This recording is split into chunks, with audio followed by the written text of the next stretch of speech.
Buenas noches y esta es otra edición de Sentido Común. ¿Cómo les va después del paro? Pero ya tengo la comunicación telefónica con un actor político de primer nivel, un hombre que me suele ilustrar y también provocar algún tipo de reacciones cuando venimos con el contrapunto. Lo voy a presentar luego de esta breve referencia.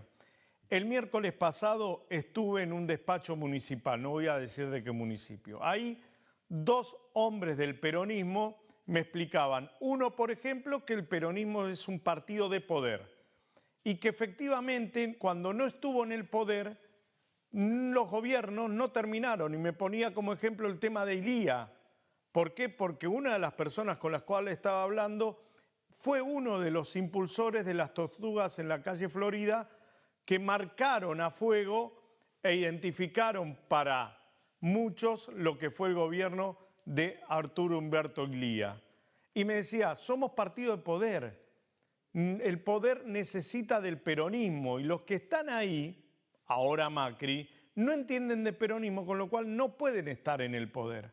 Acto seguido, esa misma persona me dice, Alejandro, el modelo sindical argentino es ejemplo en el mundo. Con lo cual yo le dije, ¿por qué si es ejemplo en el mundo estamos como estamos? Por último, el funcionario que escuchaba esta discusión me dijo, Alejandro, en la Argentina hoy conviven dos países y no existe país en el mundo donde haya dos países en uno. Mi análisis directo fue, sobra un país. Para muchos el país que sobra es el que está gobernando. Fernando Iglesias me acompaña en el teléfono. ¿Cómo anda, Fernando? ¿Cómo estás, Alejandro? ¿Bien? Bien, bueno, no son solamente Eve Bonafini y algunos grupos de ultra los que piensan que se está usurpando el poder. No, es el peronismo, Alejandro. Pero me haces muy gorila cuando me decís esto, pero de verdad, no creo que sea todo. ¿Viste? La realidad es gorila.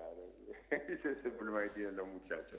A ver, vos anotaste tres cosas. El tema del poder, el tema del ejemplo y el tema de los dos países. Es muy sencillo, me parece, ¿no? Sí, me alegro que alguien se acuerda del golpe contra Ilía, apoyado por Perón, diciendo que Onganía y sus muchachos eran gente bien intencionada y que había que terminar con un tremendo corrupto como había sido Ilía. General, y todo el aparato de las 62 organizaciones, Bandor, Tacones, toda la máquina sindical de aquella época, todos en la asunción de Onganía. Así que la alianza entre el Partido Populista y el Partido Militar, iniciada con el golpe del 30, seguida con el del 43, siguió por muchísimo tiempo. Interesante es, con respecto al tema del poder, el problema que tiene el peronismo es que efectivamente fuera del poder es como un adicto en crisis de abstinencia, y la abstinencia es del poder, pero es también de la caja, porque el que maneja el poder maneja la caja, y ese es el problema que ven los muchachos, como la linfa que mantiene unido al peronismo es la caja estatal, lo que se desesperan cuando están lejos del poder porque tienen el miedo bien fundado de que el movimiento, faltando ese pegamento que da la caja del Estado, se termine desintegrando en mil fracciones. Sí. Me dijiste lo del ejemplo. Sí, efectivamente el sindicalismo argentino es un ejemplo de todo lo que hay que hacer. Tiene dos hitos fundantes. Perón, que usó la Carta del Laboro de Mussolini, que establecía que solo tenían derecho a la representación sindical aquellos sindicatos aprobados por el Estado, lo que en aquel momento quería decir por Perón, y eso llevó, por ejemplo, a la militarización y a la aplicación de la ley marcial contra la huelga ferroviaria del 51, con 200 delegados presos. Y el segundo hito fundante fue el que vino después, fue el hito con el cual Onganía le pagó a los muchachos que habían ido a su asunción, que fue darle las obras sociales. La linfa vital de la caja, que es la que articula el peronismo, en el caso de los sindicatos, viene de las obras sociales. ¿Quién se las dio? El general Onganía, elogiado por Perón. Vaya coincidencia. Y la última que me habías dicho, los dos países, sí, es cierto, la Argentina hay dos países. En los países democráticos siempre hay dos países. Está el país de Obama y el país de Trump. el país de Marine Le Pen y el país del resto de la oposición democrática. La diferencia es que en los países que funcionan, estos dos países, estas dos visiones de país diferentes, respetan la Constitución y las leyes. Y acá en la Argentina el peronismo se cree que la única forma de terminar con esta contradicción es que todo el país sea peronista. Lo único que le falta es que los argentinos no peronistas tengamos que pedir un pasaporte especial. Y le anduvieron cerca, con los Kirchner estuvieron bastante cerca. Sí, a mí lo que más me llama la atención de este tipo de análisis, que cada vez que dicen que el peronismo tiene que tener el poder, después no está el peronismo, porque estuvo el menemismo, estuvo el dualdismo, estuvo el kirchnerismo, pero el peronismo tampoco se identifican con estos tres ismos que te nombré recién. No, sí que se identifican, cuando llega el momento del poder se identifican, y cómo, estaban todos. Si usted se pasó por email todas las fotos de Menem con todos los que estaban, porque Menem estaba con Dualde fue vicepresidente y fue el gobernador de la provincia de Buenos Aires con Menem, ¿no? Y estaba Kirchner, y están las fotos de Menem con Kirchner, con Cristina. Después llegó el momento de Dualde, estaban todos con Dualde, después llegó el momento de Kirchner, estaban todos con Kirchner.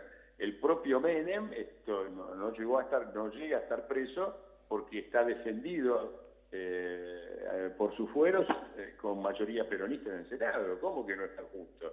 Por supuesto, hacen unos gobiernos tan horribles que ellos mismos dicen que no son peronistas, pero son todos peronistas, créeme. Fernando, vos estuviste en la plaza del 1 de abril, la convocatoria excedió todos los análisis, y los análisis inclusive del oficialismo, del Cambiemos, del presidente de la Nación, de Marcos Peña. Ahora, una vez que hicieron esa plaza, lo que me llama la atención es que dijeron, bueno, vamos por todo lo que dijo la plaza. Y me parece que es un déjà vu del vamos por todo de Cristina, porque esa viralización de la expresión ni micros ni choripanes no le hizo bien para el posterior acto del primero de abril. Mira, a mí me parece que cuando Macri se refirió a los choripanes, depende de quién entendés vos qué simboliza el choripán. Para muchos el choripán simboliza el pueblo. Para mí el choripán, y creo que en ese sentido lo dijo Macri, simboliza el populismo. Macri dice que es lindo que hicimos una marcha sin micros ni choripán. Y lo que está diciendo es una cosa que los periodistas deberían investigar, porque hay muchísima evidencia de que una parte, obviamente no toda, pero una parte de la gente que concurre a los actos kirchneristas, a los actos sindicales en los cuales se reparten guardapolvos, es gente que va porque le ponen el micro, el choripán y 400, 500 pesos en el bolsillo. Entonces, ya que yo creo que en vez de indignarse con quien dice una cosa que parece acorde a la verdad, lo que debería haber es una investigación de todo esto. No, está bien. Vos te podés indignar. Y vamos por todo, me parece que no sé qué es lo que hizo el gobierno para que pensemos en términos de vamos por todo. A mí me parece que el gobierno claramente percibió un clima de hostilidad durante todo marzo, ¿no?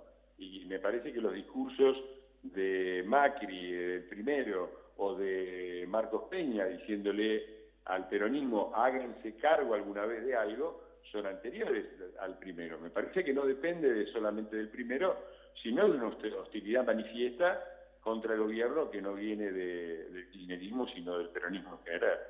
Fernando, te mando un gran abrazo y te agradezco esta participación en el programa, así como siempre muy amable conmigo. Al contrario, muchísimas gracias a vos. Un abrazo, Fernando.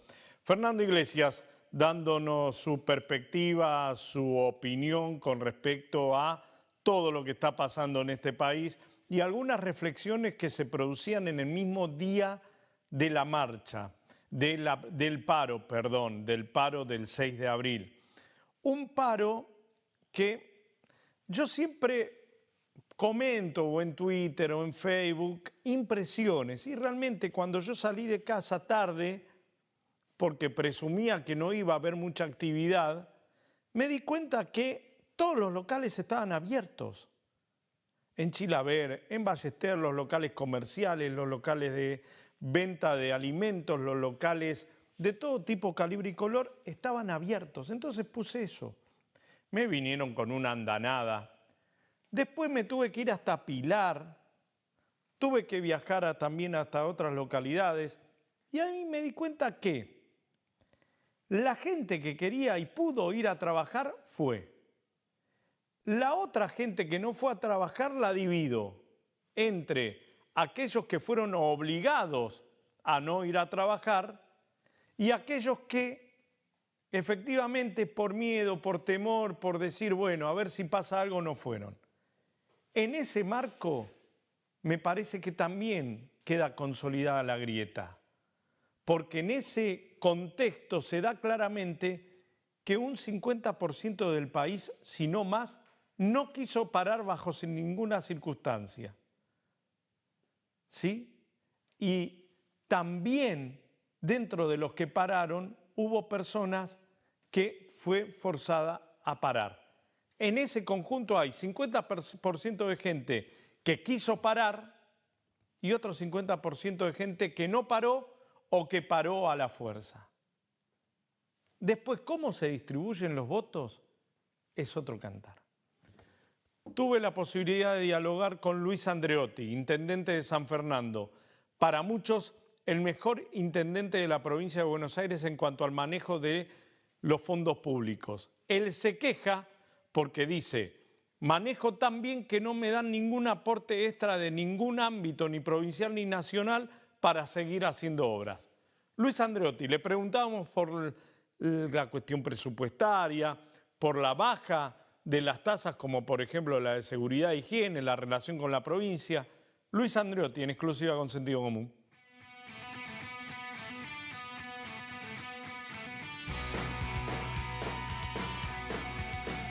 El proceso recesivo se comenzó a sentir con bastante profundidad, ¿no? En San Fernando realmente la gente nos sigue acompañando. En el 76% me han dicho. Tenemos buen índice de cobrabilidad. Cuando uno toma las 25 industrias mejores de San Fernando, ve que desde diciembre a ahora hubo una caída de promedio un 20, un 25%.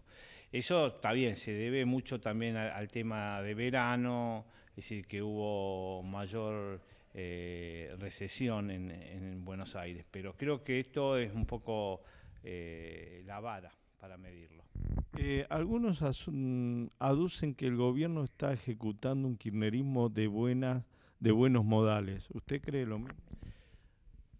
Mira, yo creo que hoy con el gobierno tanto nacional como provincial, fundamentalmente, es decir, los municipios que tenemos relación con el gobierno provincial, tenemos un diálogo más fluido nosotros, por ejemplo, que teníamos con Scioli, que teníamos más problemas políticos y realmente nos habían dejado bastante de lado. Pero en las realizaciones estamos igual que con Scioli. ¿Por qué? ¿Porque no baja la plata o porque no les autorizan las obras? No, yo creo que en el balance también hay un problema de discriminación y que yo veo que el gobierno tanto provincial como nacional han empezado la campaña política hace más de 6 meses. Y eso se siente. Yo te doy pequeños ejemplos. Por ejemplo, en el gobierno nacional, una herramienta importante que tiene el gobierno nacional son los ATN, que son los aportes no reintegrables. En la provincia de Buenos Aires, desde que está este gobierno al día de hoy, de la provincia de Buenos Aires, la Nación, le dio a los municipios unos 3.000 millones de pesos. Nosotros, por supuesto, como todos los municipios, solicitamos. A San Fernando no le dieron nada. De estos 3.000 millones de pesos se le dieron entre el 85 y el 90% a Cambiemos. El resto al Frente por la Victoria y también a algunos distritos del Frente por Renovador. Y bueno, a nosotros no nos dieron, es decir, el argumento que no nos dieron es que nosotros estamos bien. Y bueno, eso contradice también a decir de premiar a aquellos municipios o estados que realmente hacen eficiente al Estado, ¿no? Si nos están castigando por estar bien. Y uno ve que hay municipios muy ricos en la provincia de Buenos Aires que realmente reciben. Es decir, un municipio como Mar del Plata, General Porredón, recibió 450 millones. Un municipio como Morón, también muy rico, mucho más rico que San Fernando, recibió 120 millones. Un municipio como Quilmes, también muy rico, recibió 120 millones de pesos.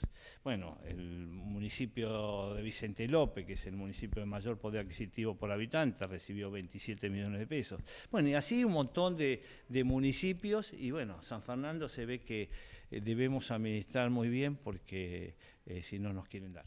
¿Y para qué serviría esa ATN en San Fernando? ¿O para qué servirían este tipo de fondos extras adicionales? Bueno, esto se utiliza para obras. Uno si ve las necesidades que tiene el distrito, por supuesto tiene muchísimas obras, ¿no? Para hacer. Nosotros tenemos obras pedidas en provincia, obras pedidas en nación, y realmente al día de hoy, en cuanto a la obra pública, no hemos recibido nada. Lo único que el municipio recibió fue el Fondo de Infraestructura del año 2015 y parte del 2016 y parte de lo que corresponde del 2017. Pero este fue nosotros recibimos por una ley de presupuesto, es decir, que lo aprobó la legislatura, y que realmente nosotros lo recibimos, reconocemos que es un aporte extra a la coparticipación, pero nosotros nos consideramos un país federal y que creo que cuando a uno le dan algo por ley, es decir, que corresponde, no le están dando de más nada. En cuanto a las obras de infraestructura, yo te doy algunos ejemplos. El Gobierno Nacional promociona que está haciendo 61 túneles. En la capital no sé si está haciendo 30, en el conurbano está haciendo otros tantos, y bueno, uno ve municipios como Quilmes que tiene para hacer 3 túneles, está haciendo 3 túneles, Ezeiza que está haciendo 2 túneles, y bueno, uno ve San Fernando que en el gobierno nuestro de los últimos 4 años hemos hecho 4 túneles con el esfuerzo del vecino de San Fernando. Y esto no, si yo lo quiero recalcar siempre, lo del vecino, porque el vecino paga impuestos nacionales, provinciales y municipales. Es decir, que hace un esfuerzo para pagar todo eso. Y recibe obras solamente de las tasas municipales que paga al municipio. Bueno, pero por ejemplo, la inauguración que hicieron ayer de la escuela, en el Consejo Escolar algunos te dicen, bueno, pero esa plata viene de Nación, viene por el fondo educativo que manejan los municipios. Y uno cotejando dice, sí, es cierto, viene de ahí, algunos lo ponen en plazo fijo y otros lo ponen en las escuelas, digo, también vienen los aportes. Sí, es decir, no, por ley de la Nación, nosotros, es decir, todos los municipios y todas las provincias tienen un fondo educativo con un objetivo de destinarlo a determinadas obras. El objetivo del fondo educativo no es destinarlo en los municipios a obras de escuelas que son provinciales, aunque la mayoría de los municipios, es decir, ante la falta de aporte de provincia lo hacen. Es decir, que esto también, es decir, este fondo viene porque somos un país federal, es decir, es como si es un agregado a la coparticipación. Ahora, igual el fondo que recibió el municipio el año pasado deben haber sido unos 33 millones de pesos.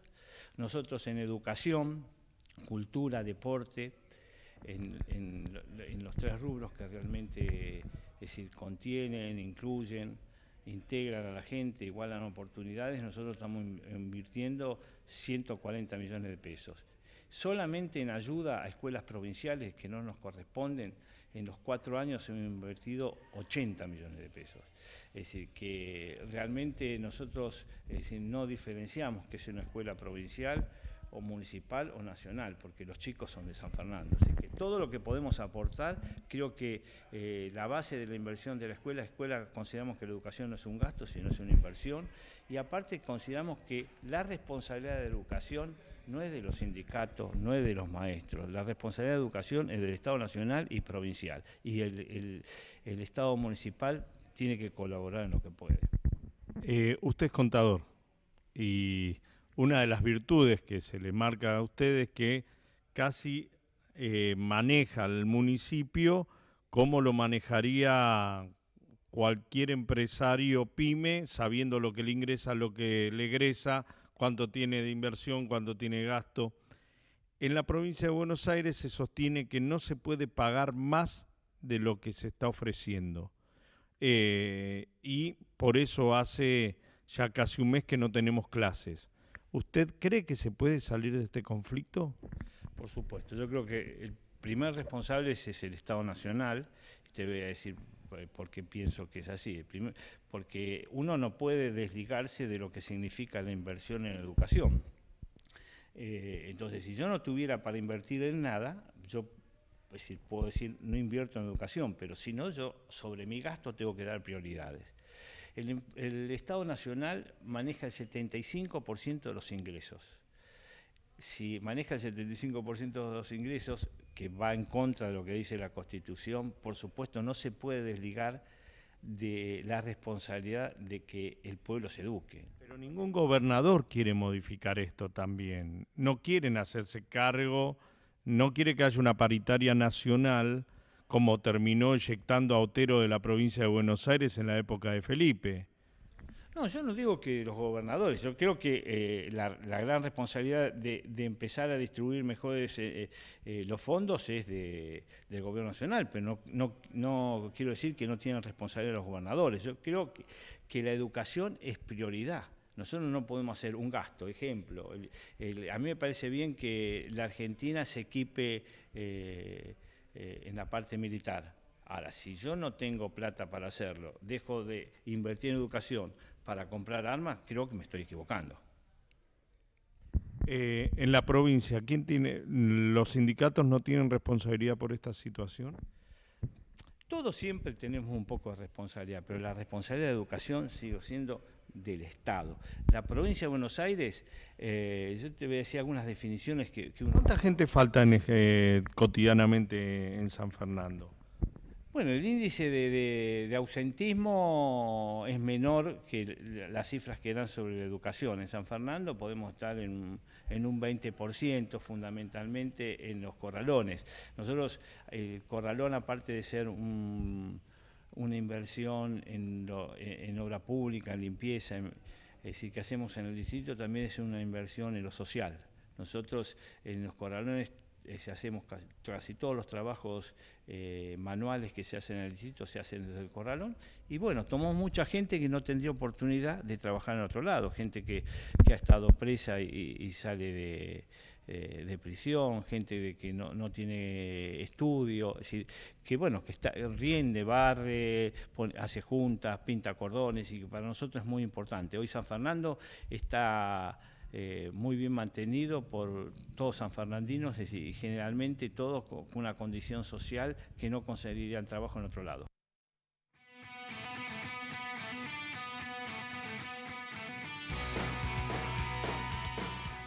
Un concepto de administración que es más, yo les recomiendo a muchos intendentes del oeste y algunos del noroeste que vayan a ver ese modelo. ¿Por qué? Porque cuando interviene el municipio, por ejemplo, para refaccionar una escuela o para hacerse cargo de un predio, no se visualiza solamente dónde se va a actuar, sino todo el entorno.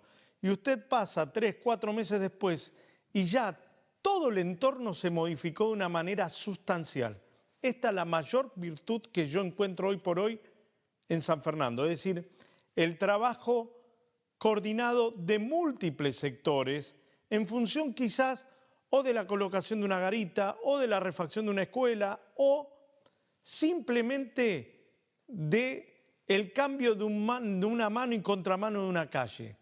En todo se hace una intervención global y esto es lo importante. Hubo reunión del Frente Renovador, estuvimos en San Fernando y tuvo que ver mucho Sergio Massa. Fue una reunión absolutamente secreta que después trascendió tibiamente, se realizó en Parque Norte. Todos los invitados tuvieron la obligación de apagar los celulares durante toda la charla, que primero consistió en 2 horas, 2 horas y media de organización de las futuras elecciones, mucho de darle ánimo a una tropa que no sabe cómo está parada hoy por hoy. Lamentablemente en muchos distritos hay muchas conexiones cruzadas, algunos con el Frente para la Victoria, otros con Cambiemos. Y fundamentalmente después lo que sirvió mucho la cena, que se sirvió para generar más tranquilidad, también aumentar un poco la afinidad entre los diferentes participantes, máxime cuando en los distritos hay mucho, pero mucho tironeo interno, tanto que es muy difícil de encauzar las realidades locales del Frente Renovador. En un instante continuamos con Sentido Común.